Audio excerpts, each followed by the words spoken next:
वालेकुम रहमतुल्लाहि व बरकातुहू। नाज़रीन, आज मैं आपके लिए जिस तरह आप लोग जानते हैं पिछली वीडियो में आपको रोज़े के बारे में बताया, आज मैं आपको नफली रोज़े के बारे में बताऊंगा। नाज़रीन, पहले आप मेरी वीडियो को पूरा वॉच किया करें, स्किप ना करें। इंशाल्लाह आपको तो बहुत ज़्यादा फ़ायदा हासिल होगा।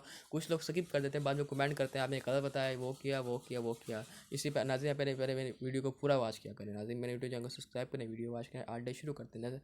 नफली रोज़े से क्या मुराद है? जवाब, फ़र्ज़ और वाजिब रोज़े के अलावा बाकी हर तरह के रोज़े नफली होते हैं। जिस तरह रमज़ान मुबारक का रोज़ा यहाँ पे फ़र्ज़ है, इससे वाजिब रोज़े भी यहाँ पे फ़र्ज़ हैं, ये भी रमज़ान मुबारक के महीने में आते हैं। उसके अलावा जितने भी रोज़े होते हैं वो नफली होते हैं और फ़र्ज़ और वाजिब नहीं होते, क्योंकि अगर हम फ़र्ज़ छोड़े तो हमें गुनाह मिलता है वाजिब से भी। शुरू करते हैं। अगर इनमें से बाज़ रोज़े सुन्नत और मुस्तहब भी हैं, मसलन अशूरा यानी 10वें मुहर्रम का रोज़ा और इसके साथ 9वें मुहर्रम का रोज़ा। जिस तरह अब भाई हमारे का मुहर्रम का महीने वाला है, हम उसमें 9 मुहर्रम और 10 मुहर्रम का रोज़ा रखते हैं। ये हम पर नफिल है, ये फ़र्ज़ नहीं है और वाजिब भी नहीं है। हर महीने में 13, 14, 15 का रोज़ा कि हर महीने में 13वीं तारीख का, 14वीं तारीख का, 15वीं तारीख का रोज़ा हम पर नफल है, फ़र्ज़ नहीं है। अगर नहीं रखेंगे हमें गुनाह नहीं मिलेगा।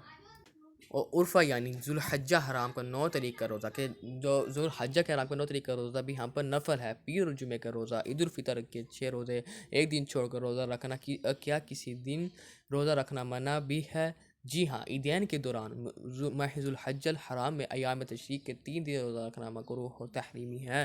नाज़रीन, मेरे यूट्यूब चैनल को सब्सक्राइब करें, वीडियो वॉच करें। नाज़रीन, मेरी आप वीडियो फुल वॉच के करें, हल्की से स्किप ना करें।